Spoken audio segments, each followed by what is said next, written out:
My name is Sarah Martinez, and I'm 24 years old. 3 months ago, I was the family disappointment who couldn't take a joke. Today, I'm watching my parents get arrested for child endangerment and medical neglect while my golden boy brother faces assault charges. The MRI results that changed everything are sitting on my lawyer's desk, and the settlement check that just cleared my bank account has more zeros than my family's apologies ever will. But let me tell you how a harmless prank destroyed a family and served justice on a silver platter.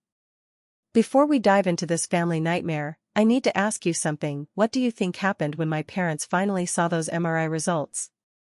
Drop your predictions in the comments below, and don't forget to hit that like button and subscribe because this story has more twists than a soap opera. Trust me, you'll want to see how karma catches up to people who choose their favorite child over basic human decency. Growing up in the Martinez household meant understanding one fundamental rule: Marcus could do no wrong, and I could do no right. My older brother, 26 and 6 feet of pure entitlement, had been the family's shining star since the day he took his first breath. Athletic scholarships, business degree, successful marketing career, Marcus was everything our parents had dreamed of in a child. I, on the other hand, was the unexpected surprise baby who apparently never quite measured up. Don't get me wrong, I wasn't living in some Cinderella story. My parents weren't abusive in the traditional sense. They fed me, clothed me, sent me to college. But the emotional favoritism was so obvious that even strangers could see it within minutes of meeting our family. When Marcus brought home a C+ in high school calculus, Dad would joke about how math isn't for everyone and take him out for ice cream. When I brought home an A in AP chemistry, Mom would ask why it wasn't an A+. Marcus had learned early that his charm could get him out of any situation. Throughout our childhood, he'd pull pranks that bordered on cruel, putting fake spiders in my bed when he knew I was arachnophobic, convincing me that I was adopted when I was 8 years old, or accidentally breaking my science fair projects the night before competitions. Every single time, when I'd run to our parents crying, they'd give me the same lecture: Sarah, you need to learn to take a joke. Marcus is just being a big brother. You're being too dramatic. The dramatic label stuck to me like glue throughout my teenage years. Upset about Marcus using my car without permission and returning it with an empty gas tank? Dramatic. Crying because he told his friends I was a lesbian when I wasn't dating anyone in high school? Dramatic. Angry because he borrowed $300 from my graduation money without asking? Stop being so dramatic, Sarah. By the time I graduated college and moved back home to save money for my master's degree, I had developed a thick skin and low expectations. I was working part-time as a research assistant at the local university while studying for my MCAT. My dream was medical school, specifically neurology. Ironic, considering how that dream would later save my life. Marcus, meanwhile, was living his best life. He'd moved back home after college too, but unlike me, he wasn't saving money. He was spending it. Fast cars, expensive clothes, lavish vacations with his college buddies, all funded by his marketing job and, let's be honest, our parents' generous loans that never seemed to require repayment. He'd started dating Ashley, a kindergarten teacher with the patience of a saint who somehow found his juvenile humor charming. The weekend everything changed started like any other. It was Memorial Day weekend, and our extended family was coming over for Mom's famous barbecue. Cousins, aunts, uncles, family friends, the works. I'd spent Friday helping Mom prep food and clean the house while Marcus was mysteriously absent, probably out with Ashley or his college buddies. When I asked where he was, Dad just shrugged and said, "Marcus works hard all week. Let him blow off steam." Saturday morning, Marcus appeared bright and early, unusually energetic and helpful. He was moving patio furniture, setting up the volleyball net, even offering to help Mom with the potato salad, something he hadn't done since he was 12 and wanted a new bike. I should have known something was up. Marcus being helpful without being asked was like seeing a unicorn, theoretically possible but highly suspicious. "Someone's in a good mood," I commented, watching him actually wash dishes without being told. Just excited for today, he said with that grin. You know the one, the same grin he'd worn before putting salt in my coffee in middle school or short-sheeting my bed before sleepovers. It's going to be memorable. Our cousin Danny had arrived Friday night with his new girlfriend, some Instagram influencer type who couldn't go 5 minutes without taking a selfie. She was sweet enough, but she had this habit of asking people to do something funny for her stories. I should have realized she was Marcus's perfect accomplice. The party was in full swing by Saturday afternoon. Kids were running around the backyard, adults were nursing beers and arguing about baseball, and the volleyball tournament was getting competitive. I was feeling good, actually. I'd aced my practice MCAT that morning, and Dr. Peterson at the university had hinted that there might be a full-time research position opening up. For once, I felt like my life was moving in the right direction.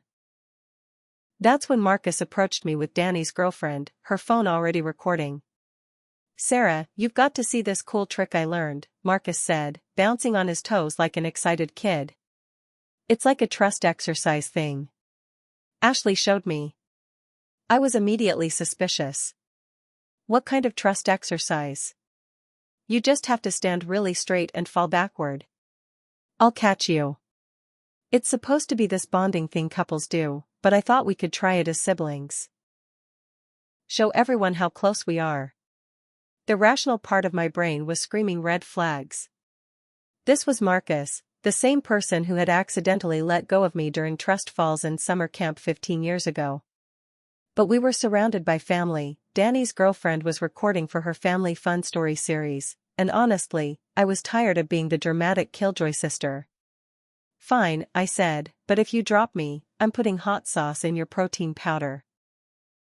The last thing I remember clearly is the sound of laughter from our relatives as I crossed my arms over my chest and prepared to fall backward.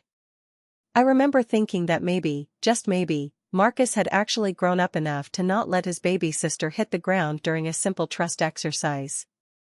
I was wrong. The sensation of falling backward with no one catching you is something I hope none of you ever experience. For a split second, there's this moment of weightless panic where your brain is trying to process what's happening.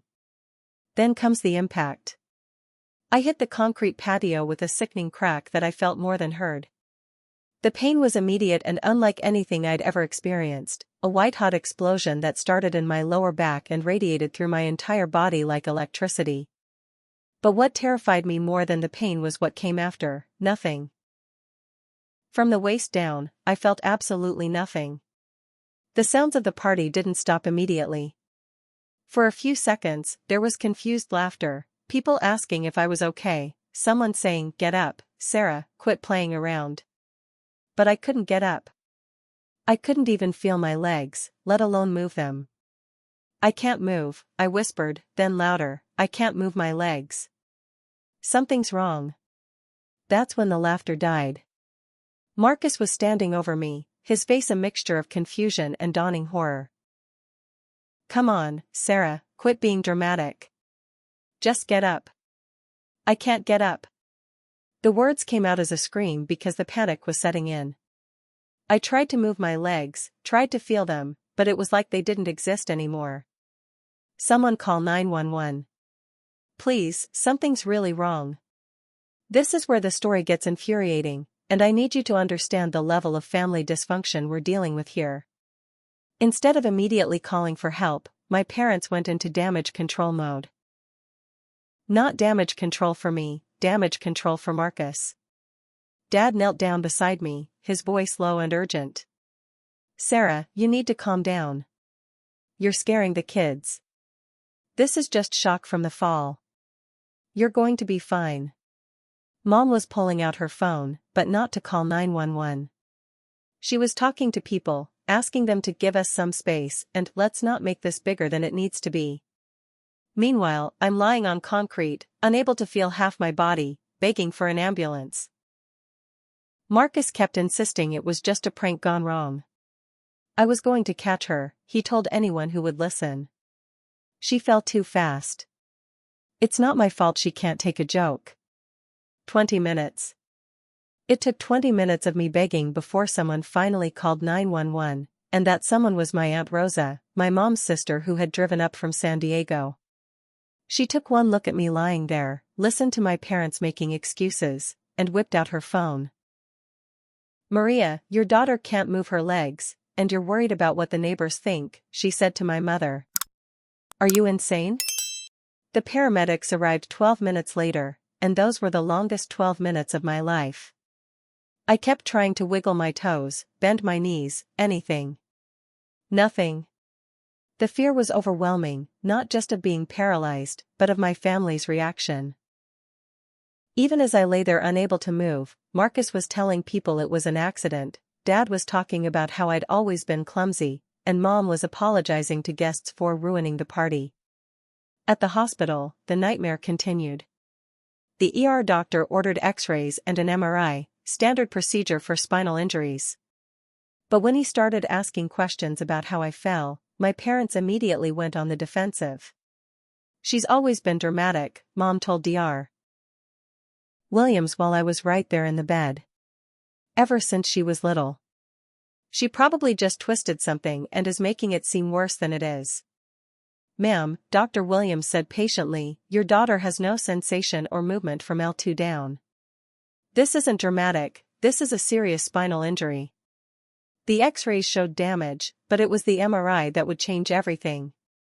However, we wouldn't get those results until Monday because it was a holiday weekend and the radiologist wasn't in. So I spent 2 days in the hospital, paralyzed from the waist down, while my family maintained that I was being dramatic. Marcus visited once, bringing Ashley with him. He spent the entire visit talking about how it was just an accident, how he never meant for me to get hurt, how he felt terrible but these things happen. Ashley nodded along sympathetically, occasionally patting my hand and saying things like "accidents happen and at least you're alive." What struck me most was how he never actually apologized. Not once. It was all "I feel terrible and I never meant for this to happen," but never "I'm sorry I let you fall" or "I'm sorry I hurt you." Because that would have been admitting responsibility, and Marcus had never been taught to take responsibility for anything. My parents were even worse. They spent the weekend managing the family narrative. I heard Mom on the phone with relatives, explaining how I'd had a little accident at the party and how I was making a big fuss about it. Dad kept talking to the doctors about my history of dramatic behavior and asking if the paralysis could be psychological. The most infuriating moment came Sunday evening when Dr. Williams suggested they transfer me to a specialist spinal unit in San Francisco for better care. My parents objected, saying it was unnecessary and expensive. They wanted to wait until the MRI results came back to see if it was really that serious. I was lying there, 24 years old, paralyzed, and my own parents were debating whether my injury was worth the cost of proper medical care. That's when I realized something that would shape everything that came after. My family didn't just prefer Marcus over me. They were willing to sacrifice my health, my future, and my well-being to protect his reputation. The golden child couldn't be responsible for paralyzing his sister, so the sister must be lying. Sunday night, alone in that hospital bed, I made a decision. I called Aunt Rosa. "Tia," I said when she answered, "I need you to do me a favor. I need you to record any conversations you have with Mom and Dad about what happened. And I need you to help me find a lawyer." "Mija, what are you talking about?" "Marcus didn't try to catch me," I said quietly, making sure no one was in the hallway outside my room. He stepped back. I saw him step back right before I fell.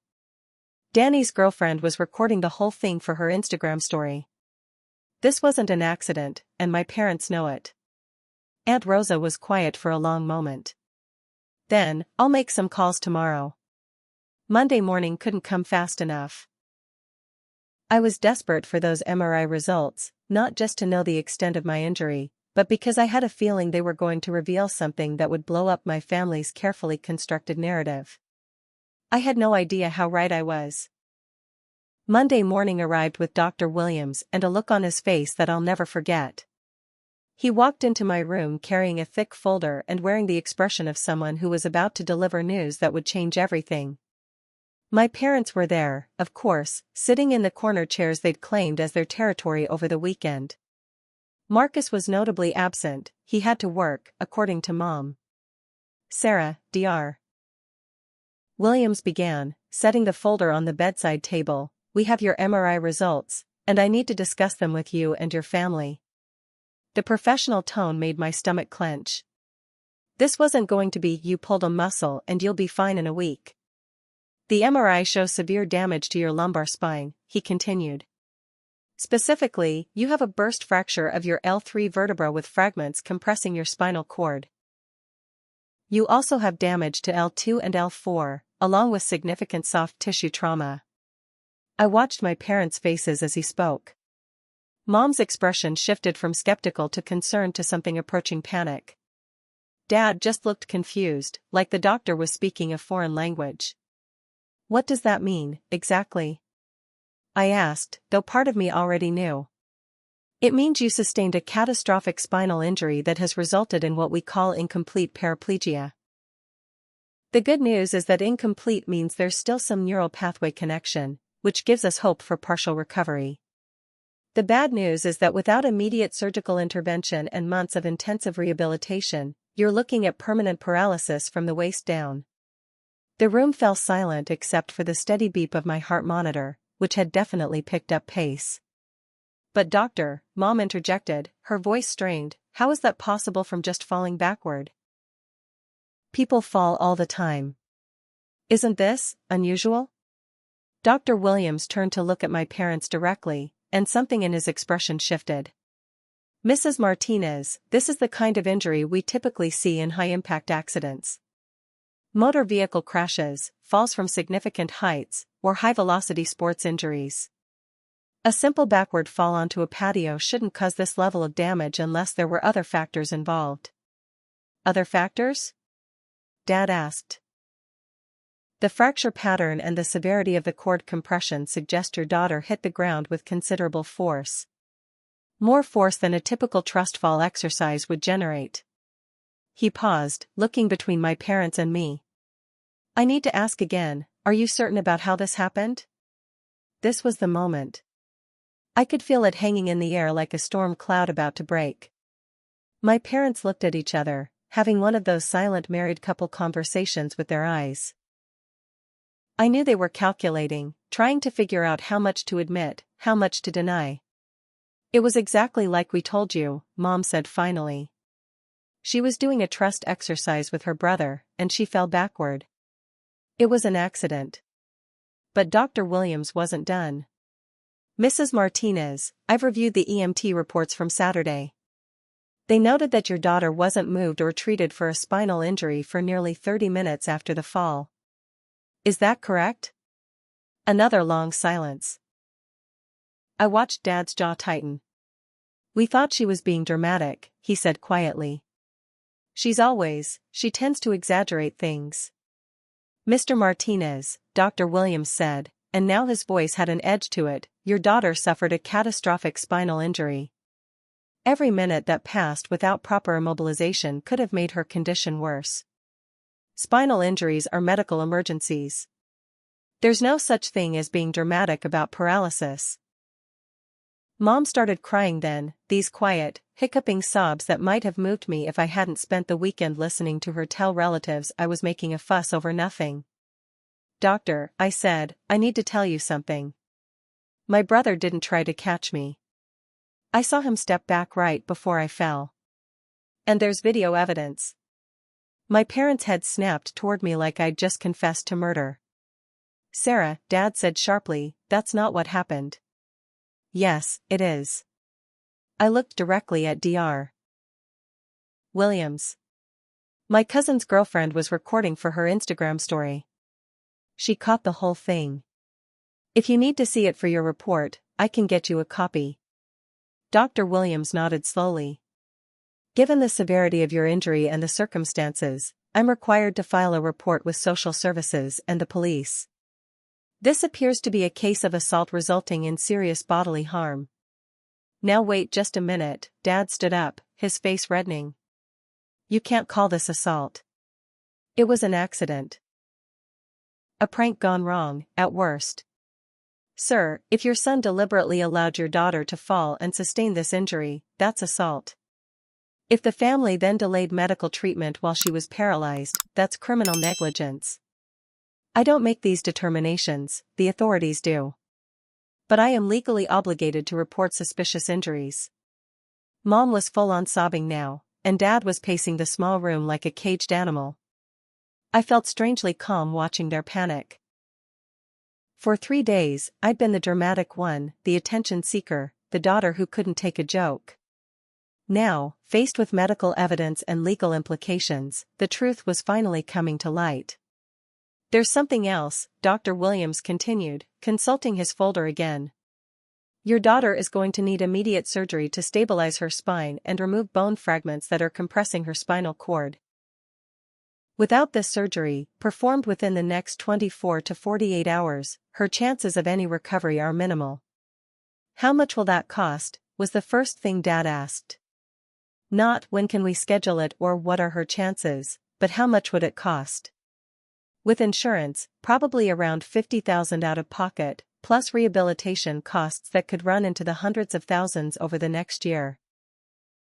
I watched my parents exchange another look, and I could practically see the calculator running in their heads. $50,000 to maybe give their dramatic daughter a chance at walking again, or let her stay paralyzed and avoid the expense. We'll need to think about it, Mom said through her tears. Think about it? I stared at her in disbelief. You need to think about whether to give me a chance at walking again? Sarah, it's not that simple, Dad started. Actually, it is that simple. I was surprised by how steady my voice sounded. And you know what? Don't worry about it. I'm 24 years old, and I can make my own medical decisions. Schedule the surgery, Dr. Williams. I'll figure out how to pay for it. Dr. Williams nodded. I'll get the paperwork started. We can discuss payment plans with the hospital's financial department. After he left, my parents sat in uncomfortable silence. Finally, Mom spoke up. Sarah, honey, we're not saying we won't help with the costs. We just need to be practical about this. Practical. I repeated the word like it was something distasteful. Was it practical to wait 30 minutes to call an ambulance while I lay paralyzed on your patio? Was it practical to spend 3 days telling everyone I was being dramatic while your son walked around free? Marcus feels terrible about what happened, Mom said weakly. Marcus hasn't even visited since Saturday night. That's when Dad exploded. Enough. Marcus made a mistake, yes, but you're talking about destroying his life over an accident. He could lose his job, face criminal charges, for what? A prank that went wrong? A prank that left me paralyzed. You don't know that you'll stay paralyzed. The doctor said incomplete, right? You could recover. I stared at my father, this man who had raised me, fed me, sent me to college, and was now calculating whether his son's reputation was worth more than his daughter's spine. Get out, I said quietly. Sarah, get out. The words echoed off the hospital walls. Both of you. Get out of my room and don't come back unless you're here to apologize and take responsibility for what Marcus did and what you allowed to happen. They left, finally, and I was alone with my thoughts, my paralyzed legs, and the growing realization that I was about to go to war with my own family. But I wasn't going to fight alone. I had Aunt Rosa, I had video evidence, and now I had medical documentation that was going to make very uncomfortable reading for anyone who still wanted to call this a harmless prank. The next 48 hours changed everything. While I was being prepped for spinal surgery, Aunt Rosa was orchestrating what would become the most important investigation of my life. She'd taken my request seriously and had already been in touch with a personal injury attorney named David Chen, who specialized in family trauma cases. The surgery itself was a success, relatively speaking. Dr. Rodriguez, the spinal surgeon, managed to remove most of the bone fragments compressing my spinal cord and stabilized my vertebrae with titanium rods and screws. When I woke up, I still couldn't feel my legs, but the medical team was cautiously optimistic about potential for some recovery with intensive rehabilitation. My parents visited once during my recovery, bringing flowers and forced smiles. They spent 20 minutes talking about everything except the elephant in the room, the police report that had been filed, the investigation that was underway, and the fact that Marcus had been advised by their family attorney not to contact me directly. "We hired Lawrence Hoffman," Dad told me, referring to the same lawyer who'd handled their business contracts for years. "He says this is all going to blow over once people understand it was just an accident." "An accident that's left me with $200,000 in medical bills and no feeling in my legs," I replied calmly. "The insurance will cover most of that," Mom said, avoiding my eyes. "And we'll help with the rest, of course." "Will you? Because last I heard, you needed to think about whether my spine surgery was worth the cost." The uncomfortable silence that followed was broken by a knock on the door. Aunt Rosa entered with a woman I didn't recognize, professionally dressed, carrying a briefcase, with the kind of confident bearing that suggested she was used to being the smartest person in any room. "Sarah, I'd like you to meet Jennifer Walsh," Rosa said. "She's the attorney Davidson recommended for your case." My parents immediately went into defensive mode. "Now wait a minute," Dad started, "there's no need for lawyers. This is a family matter." Jennifer Walsh smiled, but it wasn't a friendly smile. "Mr. and Mrs. Martinez, I understand you've retained Lawrence Hoffman. This is exactly why your daughter needs independent representation." She turned to me. "Sarah, I've reviewed the preliminary medical reports, the police incident report, and the video evidence your cousin provided. I need to ask you directly, do you want to pursue both criminal and civil action against your brother and potentially your parents?" "Video evidence?" Mom asked sharply. "Danny's girlfriend posted the Instagram story before she realized how serious the situation was," Rosa explained. "She sent me the original file when I explained what happened. You can see Marcus step back and let Sarah fall. You can also hear the family's reaction and how long it took to call for help." I watched the color drain from my parents' faces as Jennifer pulled out her tablet and showed them the footage. Even from my angle, I could see Marcus clearly stepping backward as I fell, his hands never extending to catch me. You could also hear the conversation afterward, Marcus saying, "She fell too fast," Dad telling people not to make a big deal out of it, and Mom asking guests to leave while I'm clearly in distress in the background.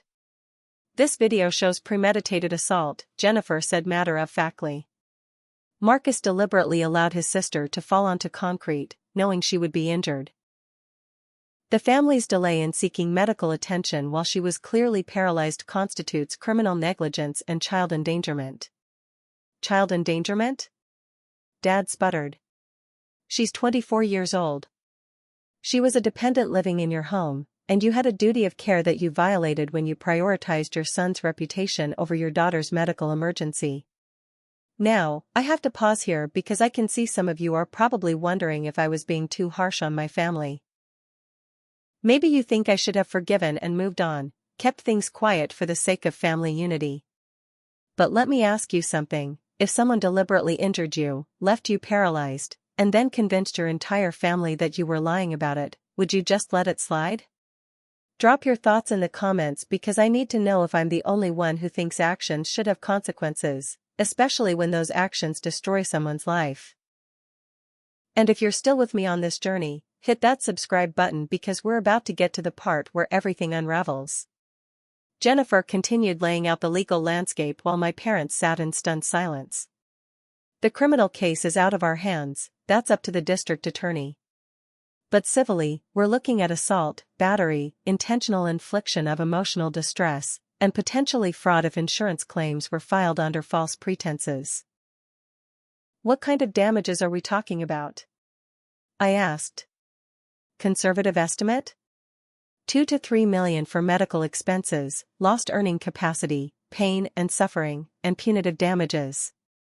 If the criminal case proceeds and there's a conviction, we could be looking at significantly more." My mother actually gasped. $2 million? For an accident? "Mrs. Martinez, this wasn't an accident. Your son deliberately injured your daughter. The video evidence makes that clear. And your family's response afterward, delaying medical care, calling her dramatic, trying to cover up what really happened, that's going to make a jury very sympathetic to Sarah's case. Dad was pacing again, his face red. This is insane. You're talking about destroying our family over a stupid prank. Dad, I said quietly, the family was destroyed the moment Marcus decided my injury was less important than his entertainment, and you decided his reputation was more important than my health. That's when Mom broke down completely. Not the delicate tears from earlier, but full, ugly sobbing. Sarah, please. He's your brother. We're your family. Don't do this to us. You did this to yourselves, I replied. I begged for help while I was lying paralyzed on your patio, and you told me I was being dramatic. Marcus has never even apologized. Not once. He's more upset about facing consequences than about what he did to me. Jennifer closed her briefcase with a decisive click. Sarah, you don't have to make any decisions right now. You're still recovering from major surgery. But I want you to know that the statute of limitations on assault is 3 years, and we have compelling evidence. Take time to heal, focus on your rehabilitation, and we'll discuss next steps when you're ready. After Jennifer and Rosa left, my parents sat in uncomfortable silence.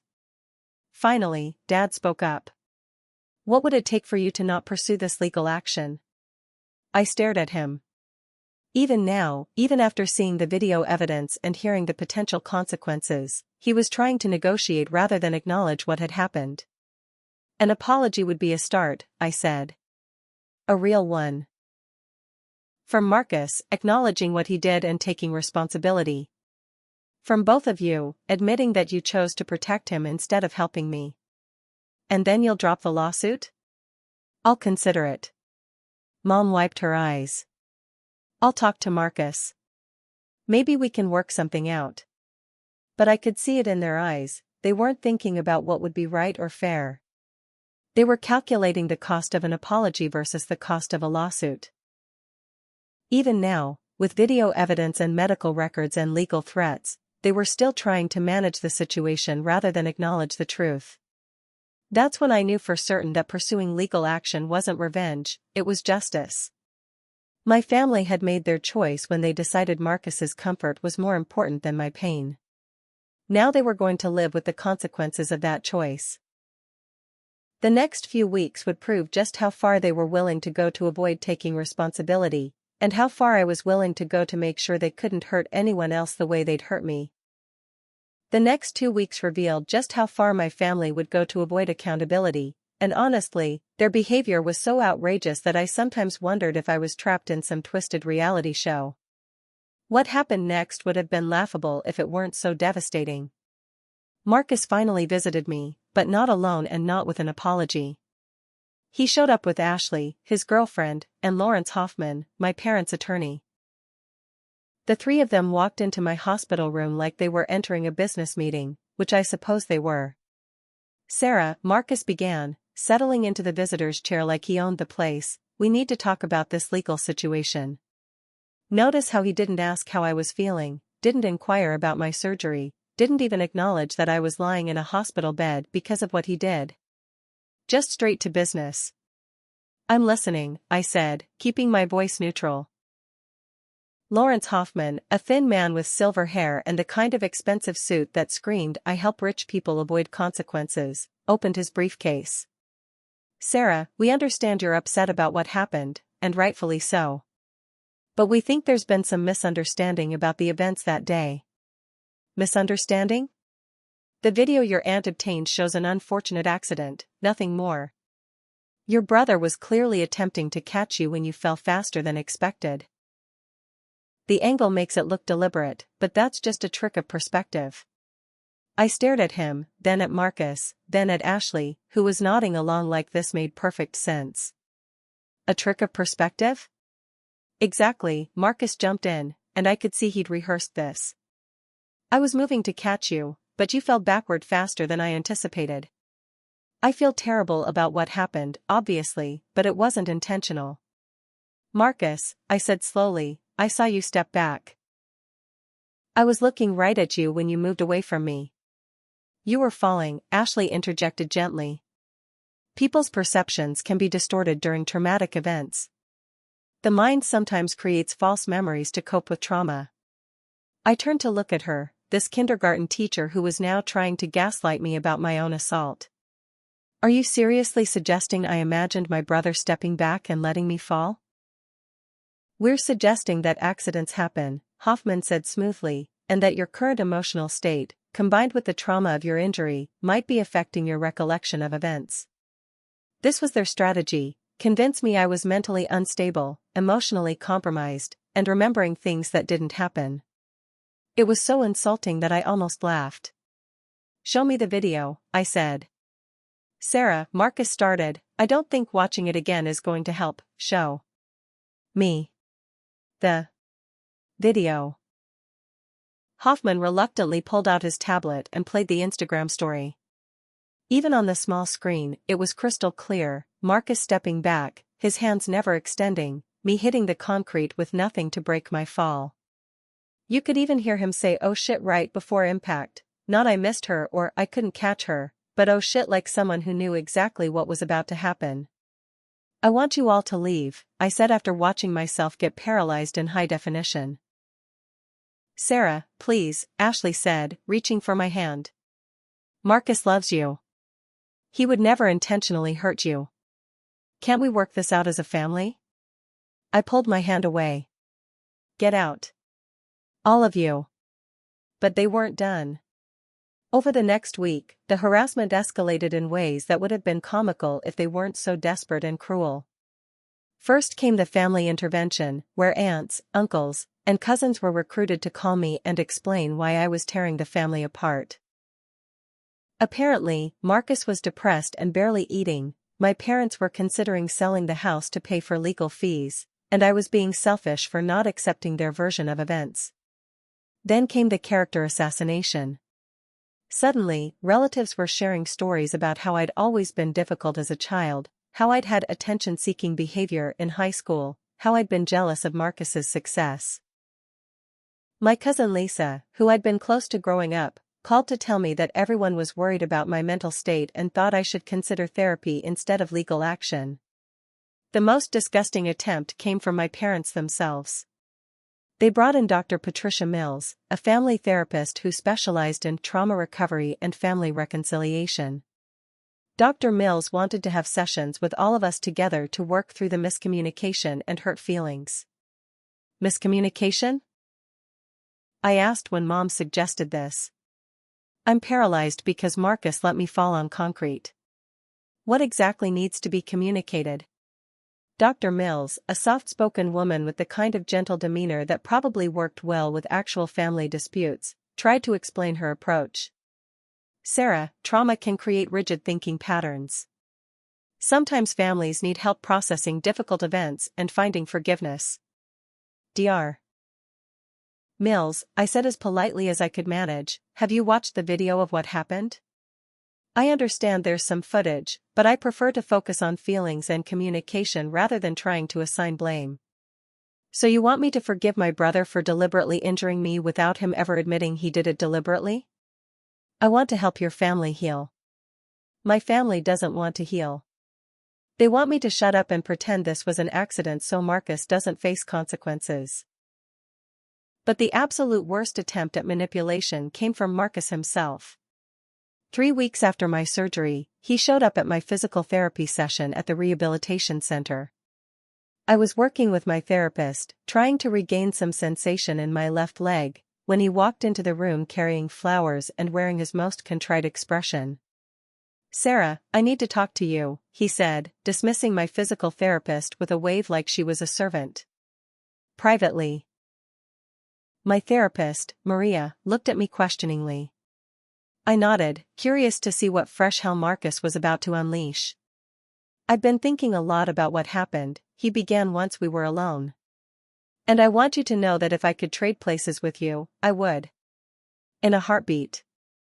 But you can't, I replied, continuing my leg exercises. So what do you actually want? I want my sister back. I want us to be a family again. We stopped being a family the moment you decided to use me as entertainment and then let everyone convince me I was lying about it. Marcus pulled his chair closer to my wheelchair. Sarah, I need you to understand something. If this goes to trial, if there are criminal charges, my life is over. I'll lose my job, my career, everything I've worked for. Ashley might leave me. I could go to prison. And? And for what? A stupid mistake that lasted 2 seconds? Yes, I should have caught you. Yes, I should have been more careful. But destroying my entire future isn't going to give you your legs back. I stopped my exercises and looked at him directly. Marcus, do you think you let me fall on purpose? He was quiet for a long moment, and I could see him calculating his answer. I think I panicked. When you started falling, I froze instead of catching you. It was a split-second mistake. That's not what I asked. Do you think you deliberately stepped back and let me fall? Another pause. No. I think it was a tragic accident that I'll regret for the rest of my life. Then we have nothing to talk about. Sarah, please. I'm begging you. I'll do anything, pay for your medical bills, help with your therapy, whatever you need. But don't destroy my life over this. That's when it hit me, Marcus wasn't there to apologize or take responsibility. He was there to negotiate. Even now, sitting in front of his paralyzed sister, he couldn't bring himself to admit what he'd done. He was still more concerned about protecting himself than acknowledging my pain. Get out, I said quietly. Sarah, get out. I screamed at this time, loud enough that Maria came running back into the room. Get out and don't come back. As Marcus left, I heard him mutter something to Maria about how I was not thinking clearly and how the trauma had affected my judgment. Even in his exit, he was trying to undermine my credibility. That night, alone in my rehabilitation center room, I called Jennifer Walsh. I want to proceed with both the criminal and civil cases, I told her. All of them. I want to press every charge possible. Sarah, are you sure? Once we file the civil suit, there's no going back. Your family will likely cut you off completely. Jennifer, they cut me off the moment they chose Marcus over me. I'm just making it official. What changed your mind? Marcus visited today. He spent 20 minutes explaining why he shouldn't face consequences for paralyzing me, and not 1 second actually acknowledging what he did. They're never going to take responsibility unless they're forced to. All right then. I'll file the paperwork tomorrow. Fair warning, things are about to get very ugly. She was right. Within 48 hours of the civil suit being filed, my parents released a statement to our extended family and family friends. They painted me as a troubled young woman who was struggling with mental health issues following my accidental injury and was lashing out at the people who love her most.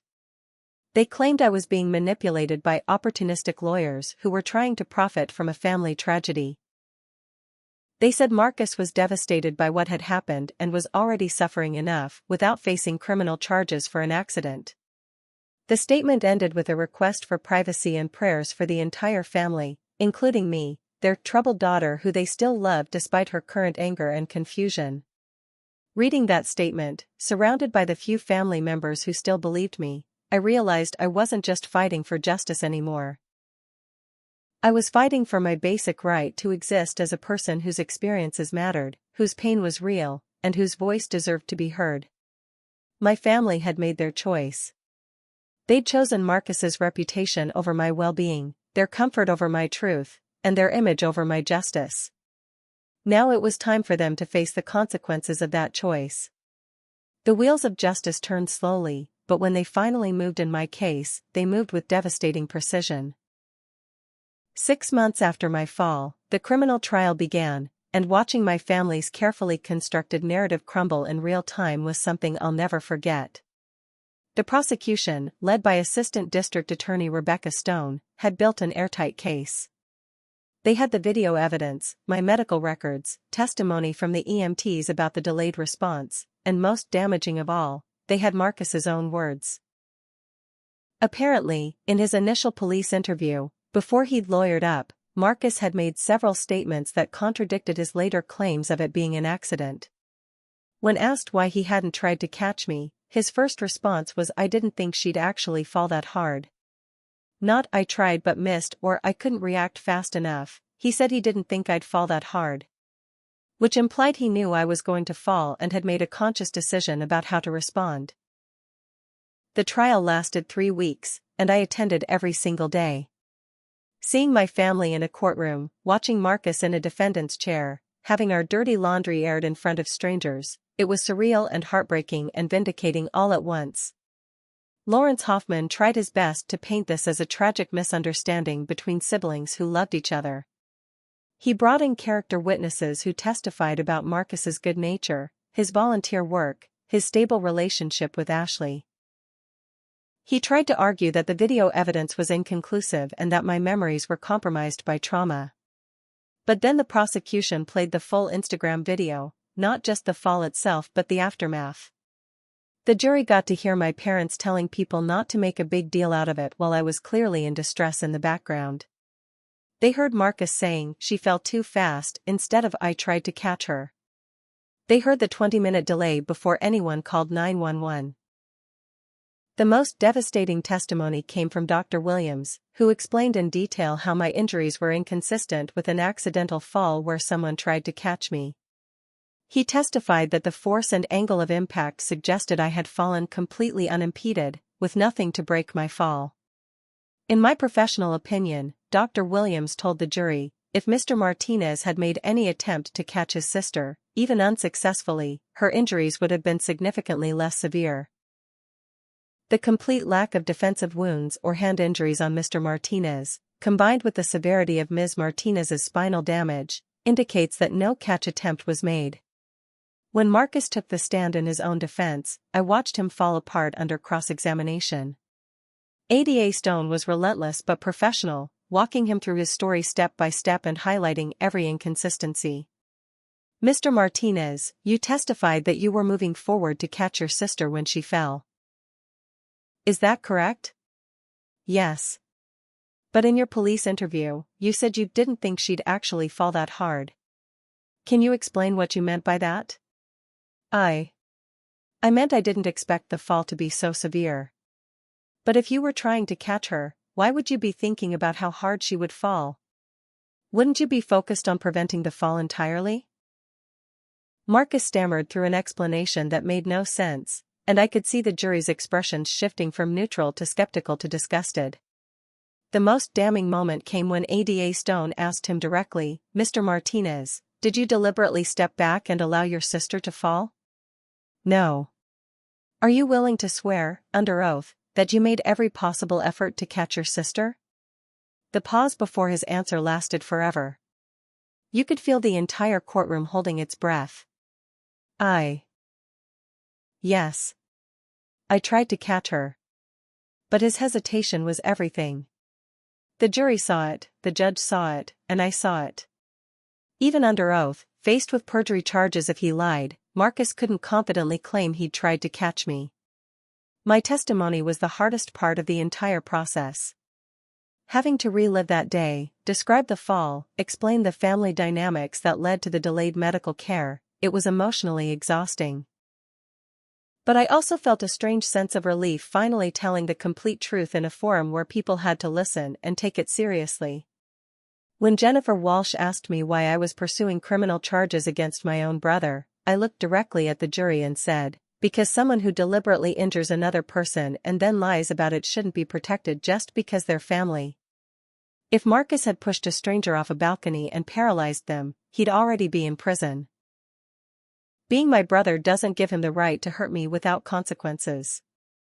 The verdict came back after just 4 hours of deliberation, guilty on charges of assault causing great bodily harm and criminal negligence. Marcus was sentenced to 2 years in prison and 5 years probation, plus restitution for my medical expenses. Watching him led away in handcuffs while my parents sobbed in the gallery was one of the most conflicted moments of my life.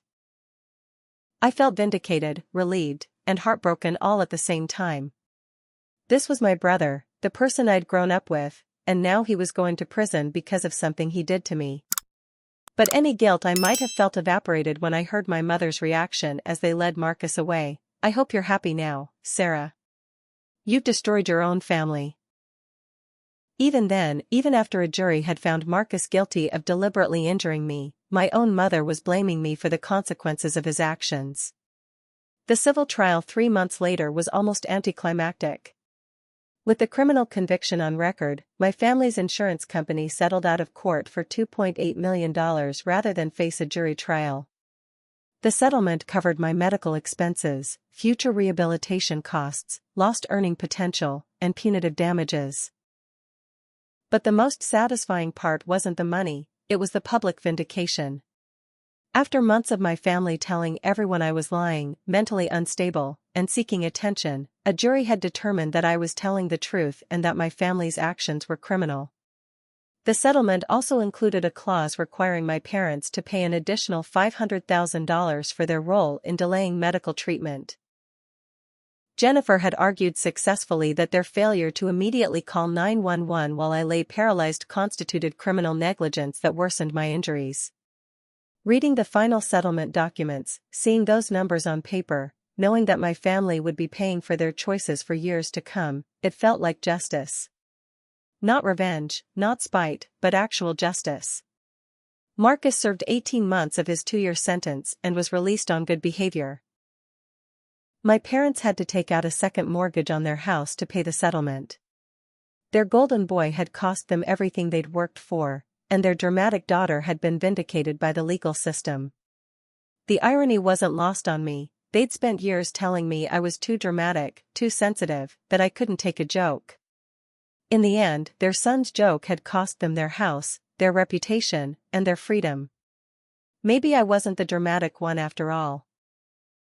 But the real justice wasn't in the money or the conviction. It was in finally being believed, finally having my experience validated, and finally seeing consequences for actions that could have been swept under the rug if I'd stayed quiet like a good daughter. 3 years later, I'm writing this from my own apartment in Oakland, looking out at the bay and reflecting on how completely my life has changed. The money from the settlement allowed me to get the best rehabilitation care available, and while I'll never walk again, I've regained some sensation in my left leg and learned to navigate the world in ways I never imagined. I finished my master's degree in biomedical research with a focus on spinal cord injuries, which feels like the ultimate middle finger to everyone who said I was too dramatic for medical school. My research is being published, and I'm starting a PhD program in the fall. Turns out, having a personal understanding of spinal trauma makes you pretty motivated to find better treatments. The relationship with my family is complicated, which I guess is putting it mildly. Marcus and I haven't spoken since his release from prison. He moved to Portland with Ashley, who apparently decided she could forgive attempted manslaughter but not the embarrassment of dating a convicted felon. They broke up 6 months after his release. My parents have tried to rebuild our relationship, but it's built on a foundation of them finally admitting what really happened that day. It took the criminal conviction and the civil settlement for them to stop gaslighting me about my own assault. Mom called me 6 months ago, crying, saying she was sorry for not believing me and for choosing Marcus over my well-being. "I don't know why we did that," she said through tears. "I don't know why we protected him instead of protecting you." "Because he was your favorite," I told her simply. And admitting what he did meant admitting that your favorite child was capable of deliberately hurting someone you're supposed to love. We have lunch once a month now. It's awkward and stilted, but it's something. Dad is still struggling with accepting responsibility. He paid the settlement money, but he's never actually apologized for calling me dramatic while I lay paralyzed. I think he's still angry that I didn't just quietly accept what happened for the sake of family peace. The most unexpected relationship change has been with Aunt Rosa, who became like a second mother to me throughout this whole ordeal. She was the only family member who never questioned my version of events, never asked me to consider Marcus's feelings over my own trauma. She helped me find lawyers, supported me through the trials, and celebrated with me when justice was finally served. Mija, she told me after the civil settlement came through, I'm proud of you for fighting for yourself. Too many women in our family have been taught to keep quiet and keep peace. You showed them that actions have consequences. People often ask me if I regret pursuing criminal charges against my own brother, if I think I went too far in destroying my family's financial stability. The answer is always no. Marcus made a choice when he decided to let me fall. My parents made a choice when they decided to protect his reputation instead of getting me immediate medical care. I simply made a choice to hold them accountable for those decisions. The money has given me independence and security, but more importantly, the legal victories gave me validation. For months, I was gaslit by my own family into questioning my own memories and experiences. Having a jury confirm that yes, I was deliberately assaulted, and yes, my family's response was criminally negligent, that validation was worth more than any settlement check. I've also learned some hard truths about family loyalty. We're taught that blood is thicker than water, that family always comes first, that you should forgive and forget for the sake of keeping everyone together. But what happens when your family's version of loyalty requires you to accept abuse and stay silent about injustice?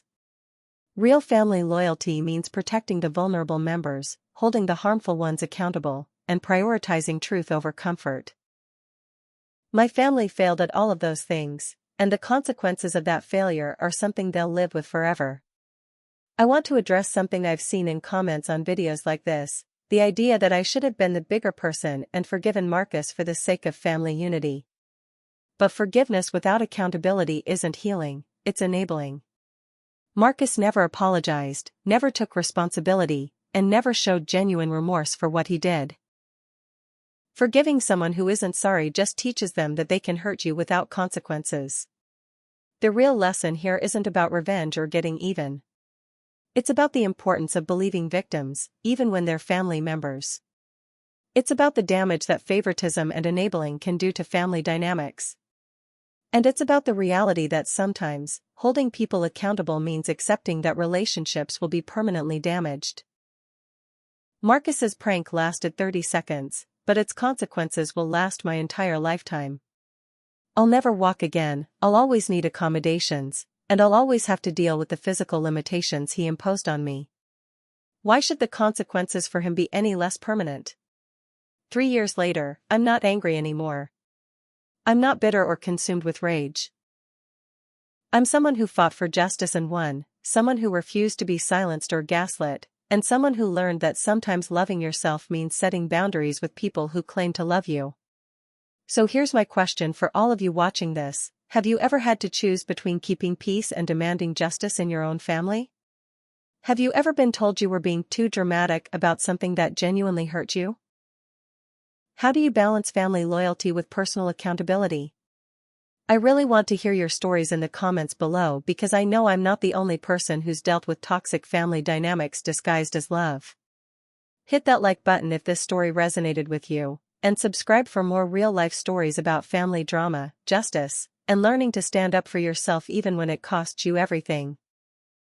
Thank you all for listening to my story and for supporting me through the comments and messages. I hope my experience helps someone else recognize that they deserve better than being told their pain doesn't matter. Sometimes the family you choose, the friends, mentors, and allies who believe you and support you, is more valuable than the family you're born into. Remember, your truth matters, your pain is valid, and you deserve justice even when it's uncomfortable for everyone else. Stay strong, and I'll see you in the next video.